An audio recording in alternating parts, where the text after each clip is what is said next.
Hi, I'm Sam Taggart, host of the D2D podcast, where all things door-to-door come under one roof, in one community, up-leveling each other, all over the country. Go join our group, D2D Can't Knock This, for more questions and answers and insights on door-to-door trainings. Also, register for our event at d2dcon.com. Don't forget to check out the D2D University and Door-to-Door Planner to really up-level and increase your performance. Now stay tuned for this episode on the D2D podcast.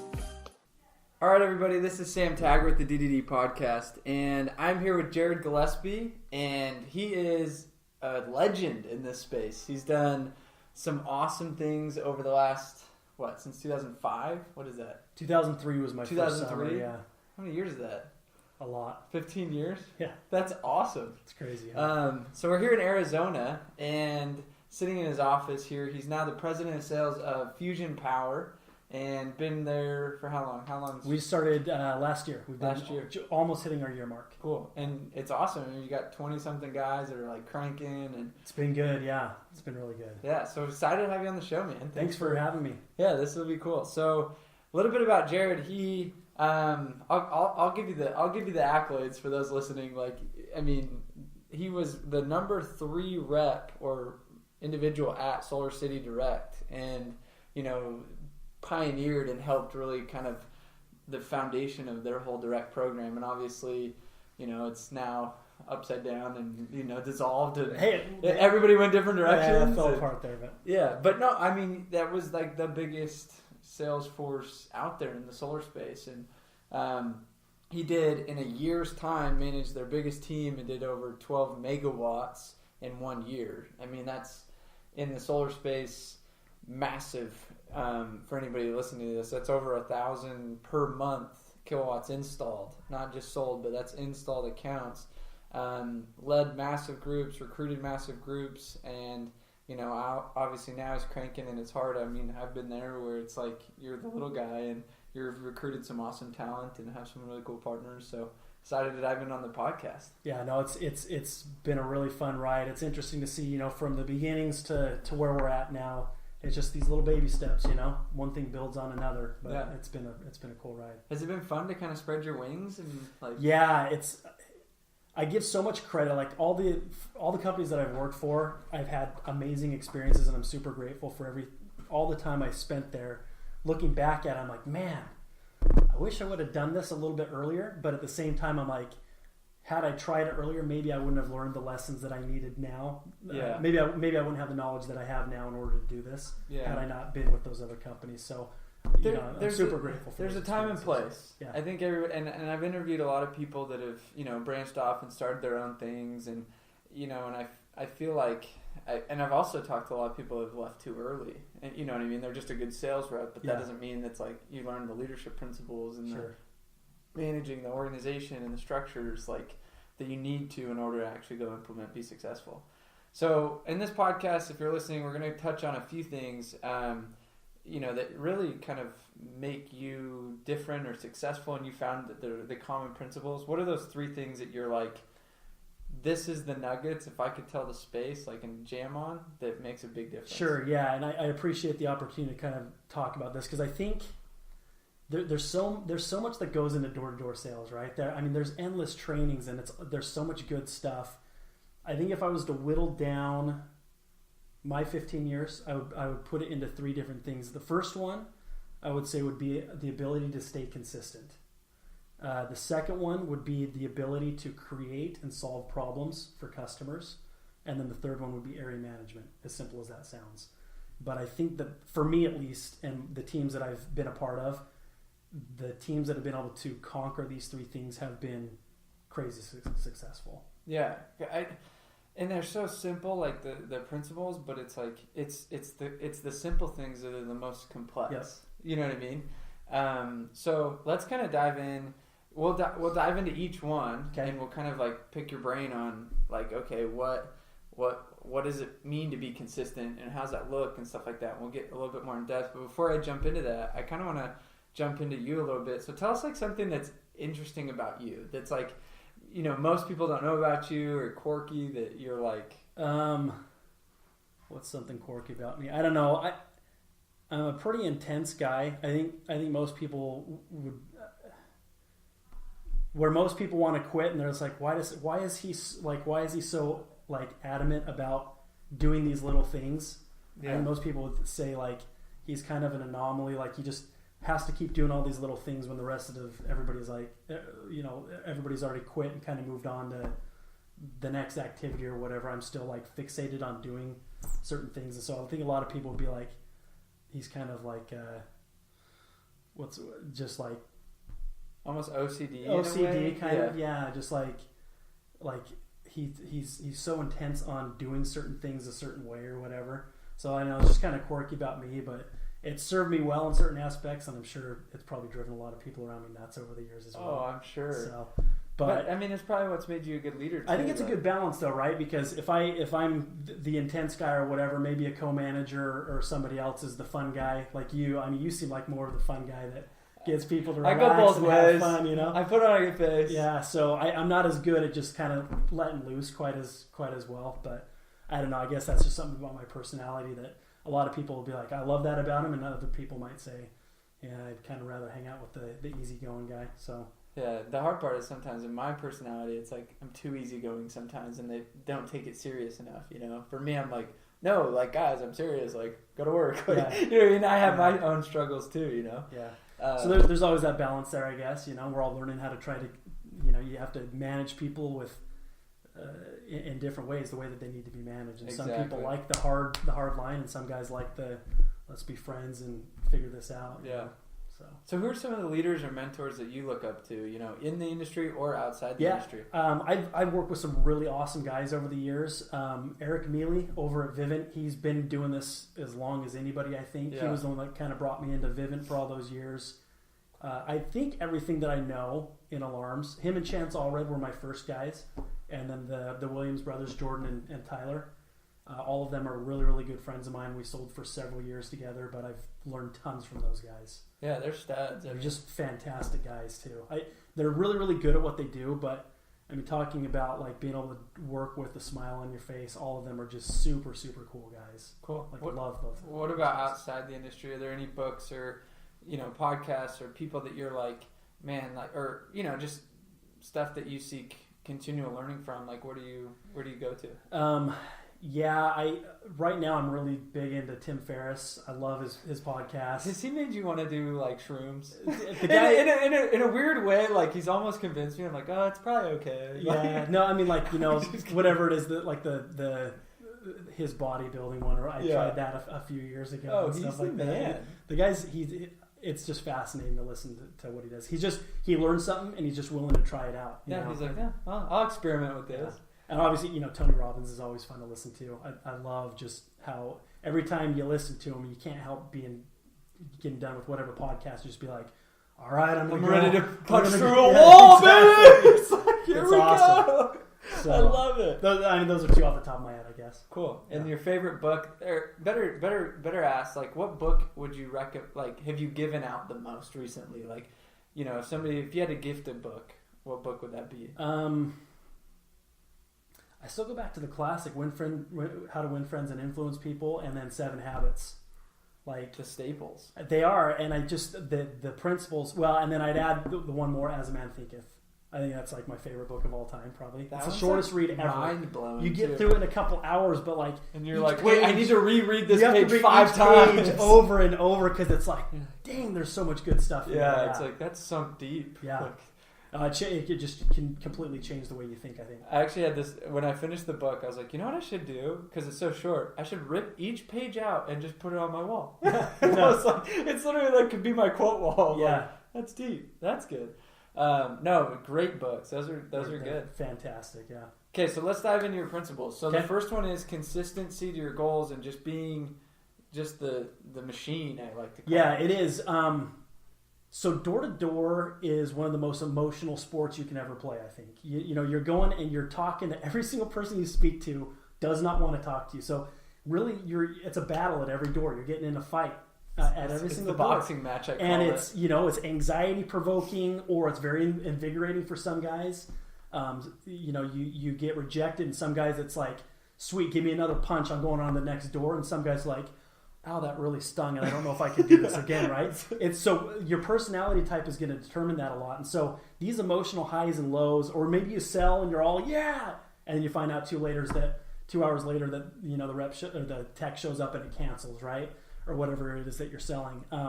But it's a very emotional kind of a roller coaster. And so because of that, I think a lot of guys have a hard time staying consistent in what they do. And so what I've found over the years is the guys that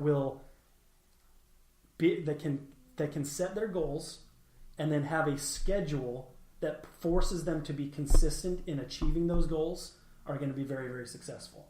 100%. The guy that just says, hey, I'm going to go out there, I'm going to work really, really hard, and I really want to make $50,000 this summer. Okay, great. Maybe he does it if he's just like this beast animal that just has all the charisma in the world and whatever. He just has, you know, all the sales ability in the world. For most of us, though, I think it's, all right, I'm going to sell 10 this week. In order to do that, I know that it's going to require this, this, and this to make it happen. So for me on my ratios with alarms, I know I needed to talk to at least 3 people to get 1 sale at my high point when I got really, really good. If I could get 3 people to listen to me, one of those people was gonna close. I want to break that down further. Out of those 3 people, I knew I could get into 2 of their houses. And if I could get into 2 houses, for sure I was selling at least 1 of them.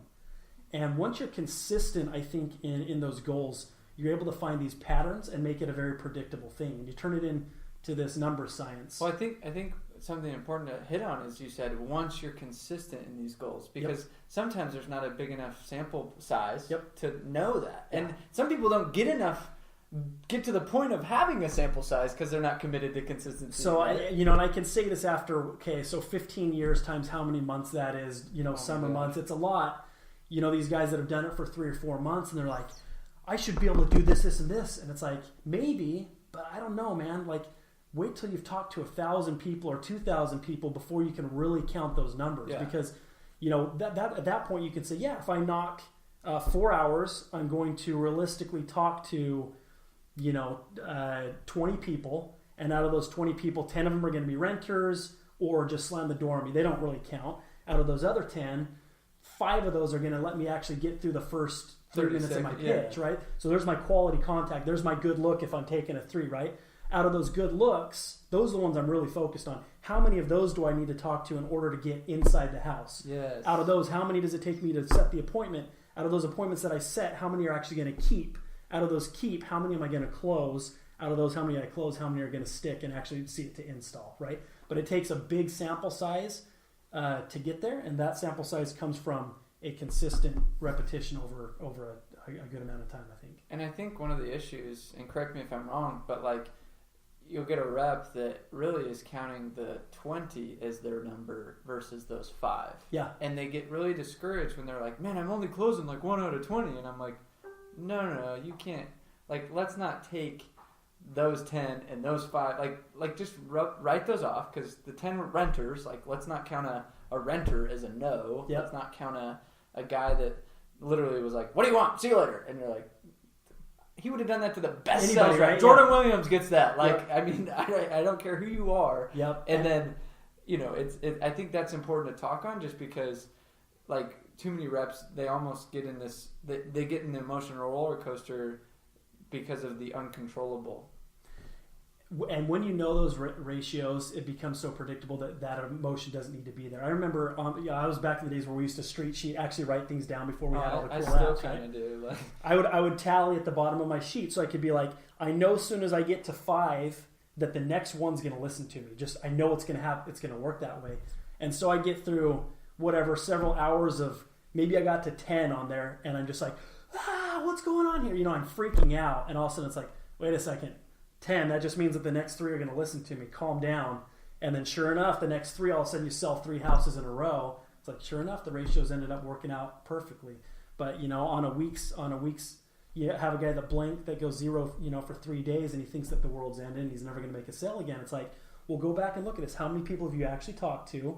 How many were actually quality contacts? How many did you get in the house? And let's break this down, because if you look at it that way and you know what the real ratios are, you don't need to freak out quite as much. And I think from a leadership and a management perspective as well, like understanding how to lead your people that way also helps you manage their emotions. Because I've had times where I'm sitting there talking to a rep, and I really broke it down to him. I was like, you talked to one person. Yeah. You literally talked to one person today. Like, why are you bugged? Yeah. Like, you're so disappointed because you're like, I'm working so hard, and it's like, I've been out there so long, and it's like, let's be honest with ourselves. And you talked to one person all day. I don't know what you did with the rest of your time. Yep. But that's it. Yeah. Like, and you didn't sell them. Like, cool. That's why you didn't make money today. Exactly. Like, and being able to understand that from a leadership perspective, and then correct those behaviors, like using that data to be like, okay, let's shift this, and maybe you talk to 5, and let's see what happens. Mm-hmm. Like 10, like let's change those numbers. And it's easy, right? Because once you know your overall ratios, it's cool. Well, I can just play with this input right here. If I just increase my hours, everything else increases. If I can convert a little bit better on my closing, hey manager, come and help me figure out what I'm doing wrong with my closing here. Where am I scaring them off? What word am I saying wrong? Am I looking for approval? Am I asking a stupid question? Whatever it is. Improve that little thing, and all of a sudden the ratios jump up for you, right? Yep. You can just keep tweaking those inputs, but you've got to have a really good, strong baseline before you can 100%. start freaking out about it. Yeah. I think a lot of people, and then some people take like area by area, and then they're like, oh, this area sucks. And it's like, okay, you got to take your sample size of like, let's hypothetically say I had 15 areas and take the average of those 15 versus, well, this area, I'm just going to use this average because this was my best area and assume it on all other areas, right? Yep. And so I think having also the sample size big enough to say, some areas I'm going to have a little bit harder time getting the yeses, and I got to work a little harder than some areas. You know what I mean? Like, which kind of leads us in, if you're ready to go, area, that it goes right into go to area management. Because, a lot of guys, it's like, I've been in this area for a week. This area is too hard. I want to go where so-and-so is because he's killing it. That's where the gold is, right? And you beg your manager. And the perfect area. Yeah, the perfect I heard area. It's over on 7th. Let's go. Yeah. And then the guy wanders outside of his area without his manager knowing. He goes over there, doesn't sell anything, comes back. He's just all over the place, right? But, with area management, you have got to stay put in order to make these numbers work. To figure out what a ratio is going to be, and that's the consistent part of it, right? You've got to have a good enough sample size where you're in this area where you know who's who, how long have people been there, who owns, who rents, who are the schools, who are the builders, who are the cops, who are the fire people, who are the people in the HOAs, who has the product already. There's so many things that you can learn about this neighborhood in solar right now. Who has pools, right? Who has the 2-story floor plans? Who got radiant barriers and insulation when the house was built? Like, there's so many directions of the streets. Oh, yeah, who the south-facing houses, east-west facing houses. Who owns the electric cars? Who's got big families? Like, before you even knock, like with area management, you should troll your entire area like a detective and just notice everything about every house. You're the creeper. Right? You got to be the creeper. And you're like, okay, creeper. That's a renter because I can see crappy blinds, bunch of stains, no vegetation, no nice flowers. Okay, that's a rental house. I'm not wasting my time with that every single day going back to that same house. All right, this is a house that obviously has a family here. The kids are leaving doors open. This bill's going to be a little bit higher. I'm looking at my Google Maps. Okay, this house has a pool. Bills are going to be higher. They're going to be more likely for solar. This guy, whatever. You're constantly trying to detect and discern what is it about each house that's going to help me to sell them. The idea is you need to be playing your odds, right? With area management, I think a lot of reps are either trained or not trained to just be organized as they knock and go down one side of the street, come back the next side of the street. But it's the worst way that you can possibly do this kind of a job. Yeah. You need to be going to every area saying, when you start out, after you've done your homework, find out who are the people that I can refer to first, meaning who already has my product, whether it's through me or a competitor, who already has solar, who already has an alarm. Find the common, like, my go-to references that are... You've got to build credibility. Your advocates. Right? You have to have credibility. So when I knock on that door, hey, do you know Mr. Taggart a couple doors down? You might have seen that little sign in his yard. Or do you know Mr. Taggart? You've probably seen the solar panels on his roof. Or, whatever it is that you're selling, something that they're going to be able to relate to. Yeah. Before you go on. But after you've done all that recon, you want to start with that guy that's going to be closest to the person who already has the product. Why? Because they've probably already talked about it. In the solar world, it's like, if you've got solar, I want to talk to the guy right across the street. He sees those solar panels every single day, right? Yep. Have you ever talked to Sam about his panels? Yeah, he's told me about it. What has he told you about it?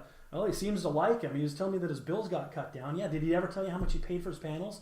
Yeah, I mean, he told me they didn't pay anything for them, I think, but yeah, I don't know how that even works. I've been meaning to kind of look into this. Great, well, that's why I'm here. A lot of people have actually been asking about it. By the way, what was your utility bill? Whoa, $400. Okay, yeah, well, that's the reason that Sam got it is because it cut his bill in half. And all of a sudden, you're into this conversation without having to give the traditional, if you're going door to door, hi, I'm so-and-so with such and such company, and we've got a great offer for you. Yeah, you're it more just completely question-based. changes everything. Yeah. You know, and you're able to approach them like a referral rather than just kind of cold calling. So let's hypothetically say that I don't have any customers. I'm in a brand new area. How do you pick an area? How do you start it? So I'm still going to go through and I'm going to find competitors then. So Okay. if I'm doing alarms, if I'm selling XYZ brand, well, I'm going to go, if I don't have any other XYZ customers, I'm going to find some ABC customers. Yeah. And I'm going to refer to people that got it and why they got it. Yeah. Be like, hey, these guys have a system and this is the reason why. Exactly. But it always comes down to creating a problem for somebody. And, you know, we might want to come back to area management, but this is another segue into getting people to listen to you. I can pitch you the coolest product in the world, right? I mean, a lot of the alarm companies are moving into automation at this point, and I mean, their products are freaking awesome. Yeah. Google, turn on my lights. Google, adjust my temperature. I mean, we're in this new age that's... I didn't do any of that stuff before I left. When I left alarms, we were doing the automated thermostats, which I thought was just super cool, and lights and stuff. I'm throwing a plug into the automation realm, and this is maybe going to get R-rated for the podcast, but I think it's a funny plug. I'm literally sitting there. Me and my wife are about to engage in intercourse, and I'm like, shoot, we're out of condoms, man. And I'm like, mid like, you know, foreplay. And I hope my wife doesn't listen to this, but I just think like, I'm like, wow, this is where the world is moving, and I just think it'd be funny to talk about. I'm like, Alexa, order me some condoms. It's like, here's the most recommended condom order. Unbelievable. Mid foreplay. Unbelievable. My wife is like, did that really just happen? She's like, they will arrive in 2 days. And I was just like, oh, I still want to make... Like, all of a sudden the drone comes I and know, I'm knocks like, on your door. exactly. I'm like, that'll be the day. Like, emergency condom. It's a whole new business, dude. Like, I know. There's a new door-to-door business. I was like, man, this is where the world is. We've got like voice activated ordering, and I was like, it's so cool. Where like, you know, adapting. And it was funny. I was talking to Sales Rabbit. Sorry, I'm going on a tangent with it. I asked the owner of Sales Rabbit. I was like, where do you see the industry in 5 years, and how do you see it adapting? And he's like, things that are being sold door to door today will go away, and things that we would never assume would be sold door to door in 5 years will pop up. Think of solar. I mean, you were the third dude. This was 2013. That's 5 years ago. Yeah. Like, you know what I mean? Yeah. And it's probably one of the biggest door to door industries Sure. now. And it's like, well, fast forward another 5 years. It's like, who knows? Maybe we're selling freaking Google Homes door to door. I don't know. You know what I mean? Yeah. But sorry, that was a tangent. But you know, as you're approaching people though with these cool products, the tendency is to say, we've got the coolest product in the world. You can, you know, there's a speaker that goes in the middle of the house, and you can just order condoms in the middle of the night if you need them. Like, all you have to do say is, Alexa, I need this. And, okay, that's awesome, but the problem is, and if you guys have ever watched the Simon Sinek TED Talks, you got to start with why, right? And that comes from creating a problem. And I learned that from Mealy. He always talks about PST, problem, solution, and then transition forward. But as you start that pitch with somebody, you've got to create a need. Yeah. They have to have a why to listen to you. As cool as your product might be, even I might be giving them a free solar system that's going to save them $200 a month. If they don't have that pain point first, it's not going to work. So I've got to lead in here. You know, are you the one that handles the APS bill? Are you the one that handles the utility? How high do you guys typically get up to during the summer? And whatever their number is, it's oof. Yeah, the reaction, like the nonverbal there is. If you're watching this, like, you should pay attention to how he's like, oh, like you're one of the, oh man. It's like, it's oh. like, yeah, he's like, oh man, that stings, doesn't it? Yeah. You know, I can think of times where I've knocked on the door. One of my favorite is this lady. I'm like, what was your bill this month? She's like, actually, I think it's sitting in my mailbox right now. Let's go look at it. Oh, and she literally is opening it like this, and she's like, ah. And then I was able just to be like, that's so. And then you validate that. Yeah, you validate it. Like, you're like, okay, well, you're not the only one in this boat. Luckily, everybody else is in the neighborhood, and you've probably noticed a lot of changes taking place with all of the solar on everybody's rooftops, right? Yeah. Yeah, I have been seeing that. Okay, The reason that you're seeing it is because of that bill. By the way, have you ever noticed, and then now you just start digging that knife in a little bit more, and it's like, have you noticed all these junk fees, this, and this, and you just create this overwhelming problem. So now when you come in with your solution, it just makes perfect logical sense. So the emotion is there, and now you can justify it with the logic of, we'll get you set up with a solar system at no cost. You just pay for your monthly bill, which is going to be lower than what you're paying right now, and you're going to save thousands of dollars. But it's the same with alarms. You probably heard of some of the issues in the neighborhood. Probably nothing that you really need to worry about. But I guess some of the neighbors were concerned about some of the stuff that happened over there by the school. You probably know the details better than I do. And they just fill in the blanks and they create the scenario. Well, what's going on over there? And the emotions up there. So anyway, we're doing a system right now where we can get you a security system at no cost. We just ask you to help us advertise with our little signs. That was the approach I always used, right? So, and whatever your product is, whether it's pest control or vacuums or who knows what, you've got to create that problem first. Yeah. Even it was funny. I did a podcast with a Kirby guy, and their problem. It was so cool to watch how he created the problem. Is he would say, "All right, pull out your vacuum, go over this piece of I think he put some dirt down or something." He's like, "Go over it 100 times." And he's like, I would make them do it 100 times, and then he's like, my goal was, I think it was 10 pads. So he had a little white pad that he'd put in the vacuum, and he'd see it suck. He's like, I have to get through 10 pads. He's like, make them do it to where you fill 10 filters. And then, so he's so dived in on that problem. And then he's like, let me show you the R vacuum. And he goes over it once, and it's black. And he's like, I mean, isn't this a problem? Yeah. You know what I mean? And I think so many people, I think the most common problem for sales reps that I've seen is they go straight to solution. It's kind of I'm so excited to tell you about what I've got. Yep. And it's the patience of have they felt that pain yet? Yep. And it's also they've been told no so many times because they're not properly they're not doing proper area management. They're going door to door, giving the same pitch every time, where they're getting shut off so quick that they're like the beaten dog, where it's like, yep. Hey, sorry to bother you. We've got a really cool product. If you'll just listen to me for a second, I've really got something cool for you, right? And it just comes off as this desperation thing, whereas if they can sit back and be like, hey, what's up, man? Did so and so tell you I'd be stopping by? You're a hard guy to get a hold of. And they're like, no, what's going on? Okay, I'll be quick with you. I know you're busy.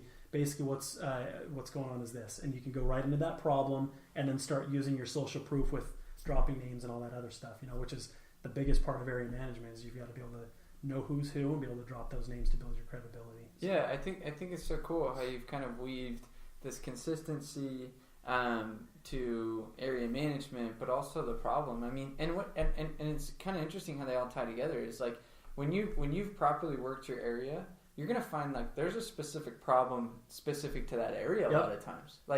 Even thinking of alarms, it's well, I'm gonna use that story about the school exactly every time in this neighborhood, but it's not gonna work in the next city. But and if you're doing proper area management, you're talking to everybody. You'll hear stories, right? They're like, oh, we've never had an issue down here. It's 2 streets over. They're the ones that have the problems. Yeah. They have the drug house on the corner. They're the issue. Thank you very much. Write that down. Drug house on corner. Yeah, you know what I mean.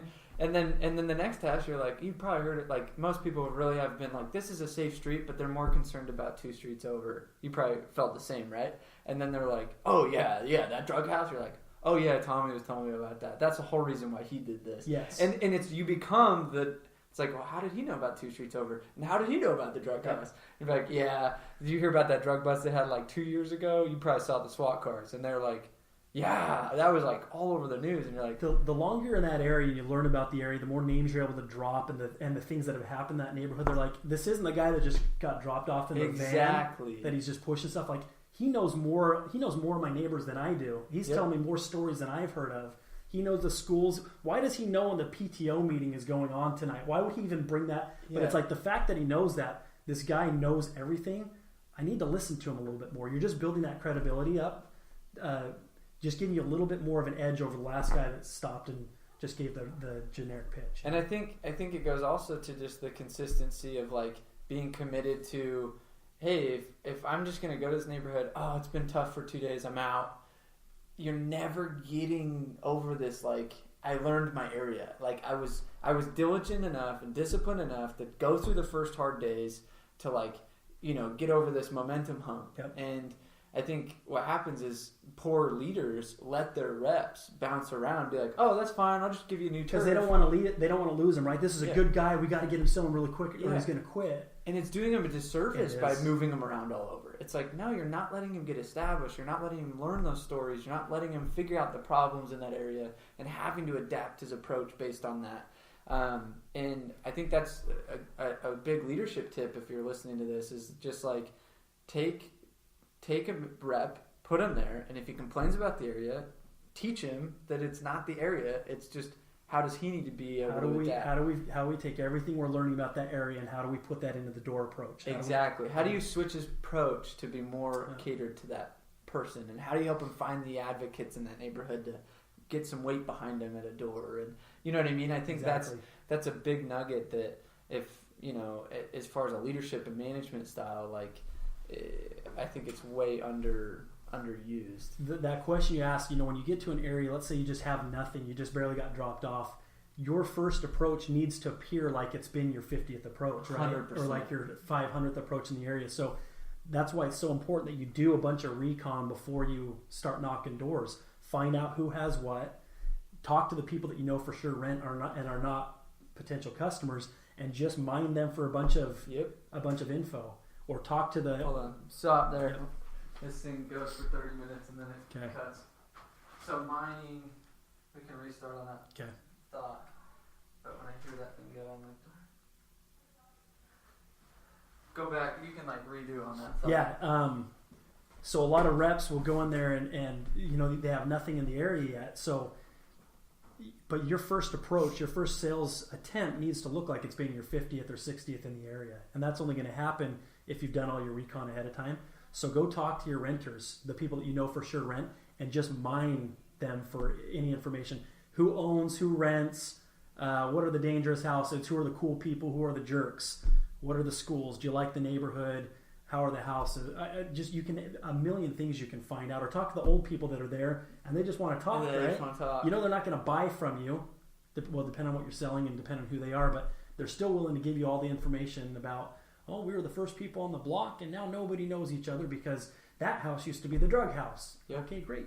Chalk that up as a little nugget that I'm going to use on the next house. But you just pick these little things up as you talk to people and just get all this information so that when you do talk to your first attempt, you've got at least 3 things that you can drop about the area to make it appear like you've been there. Yeah, and another tip on that is just simply pretend like your other area was just closer than it really was. Right. You know what I mean? It's use like all the same carry names. the neighbors. Yeah. Well, I set up Tom. He's just north of here, like 5 miles. Yeah. But he's just north of here, and what Tommy was saying was, you know, blah blah. Like, exactly. And it makes it feel like, well, I don't know Tom. Who's Tommy? It's like, well, north. What do you mean? Like, is he on? It's like, doesn't matter. He's north of here. They'll fill in the blanks. They'll right? fill in the blanks. Yeah. The more vague and like leaving it up for them to determine, like.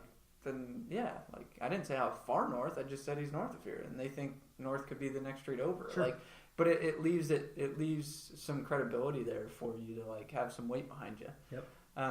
Okay, so let's kind of wrap up. Like, I always ask this question at the end of my podcast because I think it's interesting, and honestly, I've taken a bunch of nuggets. I'm like, shoot, where's my notepad? Like, this has been an honor. Like, honestly, thank you. And if you're listening to this, share this podcast and, add Jared on Facebook. Jared Gillespie, he's, obviously probably got a lot of mutual friends in the door-to-door space. You've been in it long enough. I remember I wasn't friends with you for like ever, and I was like 295 mutual friends or something. Yeah. And I was like, this guy must be legit. I'm like, how do I have 270 mutual friends and I'm not friends with him? I was like, oh, I'll add him. And then I like found out more about you. I was like, oh, he's like a legend. Like, why have I not seen this guy? But no. So the question I always finish with is kind of if you had to give leaders. So you can either pick, up to you, reps or leaders, one piece of advice. Let's say that they're first year manager or first year rep. One piece of advice with all the knowledge over the last however many years, 15 years. What would that be? I'd say if you're starting out, don't try and figure it out on your own. The easiest thing to do is just find the guy that knows what he's doing and just try to duplicate what he's doing. All of your own little tricks and stuff, you'll learn that as you go, but just do what people tell you to do. a lot of us, especially the people that are really, really competitive, that end up being very successful at this job, you don't want to swallow your pride and say, I need somebody else's help. Be willing to accept and seek out other people's help. Just be humble enough to do that. Really, I guess it just comes down to be humble. Yeah, willing to learn. Because once you're able to do that, then you have all your tools and you can do all the stuff that we're talking about, and you can become, you can compete with everybody else. But don't try to compete before you have the skills and the knowledge set that you need. It's so interesting. I mean, I'm sure you've seen this as you recruit, professional people, and it's like, let's say this guy's, I've been in sales for 10 years. I know what I'm doing. Like, I got this. Yep. Who are you? It's like, you're like, okay, I'll let you get your face kicked in for a minute. Exactly. You know what I mean? And that's how it is. And it's always frustrating. Like, this thing didn't work. It's just, they call it a scam, or they call it this, that, or the other. You go out for 4 months and they don't pay you. Yeah, like, they told me that I was going to make X, and I only made 20 grand. And you just go, and it's like, okay, well, did you do this? Did you do this? Did you do this? And it's like they didn't follow the recipe. But your leaders, guys, for reps, your leaders have been doing this for a long time. They know what they're doing. Just listen and follow their instructions. If I'm new, I'm not trying to come up with my own original pitch at all. I'm like literally trying verbatim, saying exactly what Sam's saying. And if it doesn't work, I might switch things, or as I come along and I stumble across something that works better, I'm going to start incorporating that in my own pitch. But as you start out, just mimic what you're seeing the successful people doing, and you're going to have success with it. Love that. No, thank you. That was like, take that nugget, write it down. Like, I just call it the copycat mentality. It's like, I was really good at copying in high school. And I'm like, that's maybe why I'm really good at this job, because it's like I just take the one line and, this manager does this system. Well, isn't it funny, though, no matter where you sell, like let's say you're selling for Pinnacle, or then you're selling for Vivint, then you're selling for any of the other millions of alarm companies out there. Everybody kind of has the same pitch. It's the same. It was all copied over and over and over again. And the guys it's just the bell curve, right? The curve that worked, or the pitch that worked kind of rose to the top there, and that's what everybody used, and it just kind of got passed on. But I hear people saying things, I'm like, that was an Eric Mealy line from 2005. Don't think you're all original. Yeah. I know you think your manager came up with it and he's the man, but no, that was actually Mealy back in 2003 that came up with that. So it's just funny to see that. And everything I've taught today, like I said, I've gotten all that from Mealy anyway, and Tyler and those guys. But it's just they're true principles. They work. You follow them, and good things happen. That's awesome. Yeah. Well, thank you for being on the show. For sure, man. Thanks for having me. Good. We'll see you.